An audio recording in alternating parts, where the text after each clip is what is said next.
দেখো, সবথেকে বড় কথা, এমন এমন এই যে জগতের ভণ্ড ভণ্ড ত্রিশূলধারী মাতাজি, যিনি ত্রিশূল ধরে ঠক ঠক করে যে ছুটছেন, ওই ভণ্ড মাতাজির কিছু ভণ্ড চেলা বেরিয়েছে।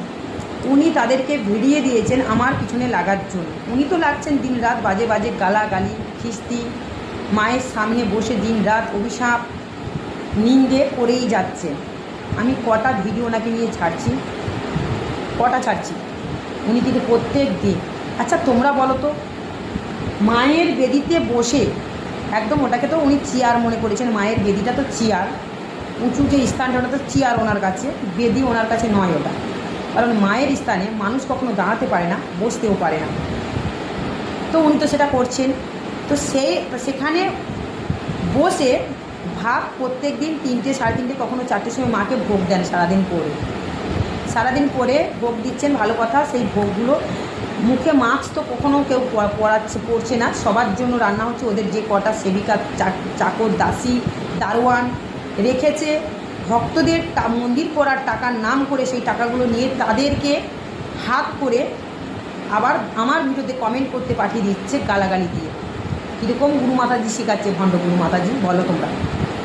তো যাই হোক, সেই বেদির মধ্যে বসে ভাত নিয়েছে কোলের মধ্যে, নিয়ে প্রত্যেক দিন মাকে মুখের জিভের মধ্যে ভাতটা দিয়ে, আর কীরকম মন্ত্র দেখো, মাকে যে ভক্তি দিয়ে যে মাকে মা ভোগ সেবা করো বা কিছু একটা তো বলতে হবে।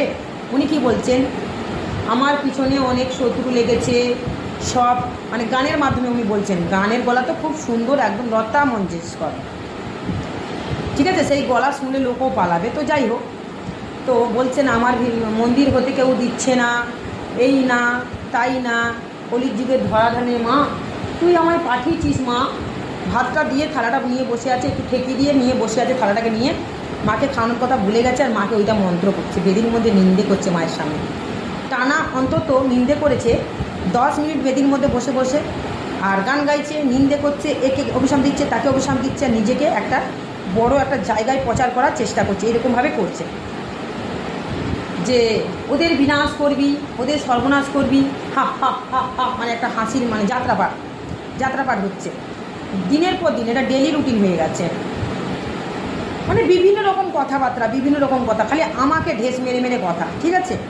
আমি যত কটা ভিডিও ছেড়েছি, কোনো ভিডিওর উত্তর সে দিতে পারছে না, কোনো প্রশ্নের আনসার দিতে পারছে না, উপরন্ত বলছে মাকে নাকি মন্দির হতে দিচ্ছে না। আচ্ছা তোমরা কি এই কথাটা বিশ্বাস করো? জানি আমাকে 1 টাকার মধ্যে 12 না মানুষ সাপোর্ট করেছো, 4 না মানুষের কথা বলছি, যারা এখনও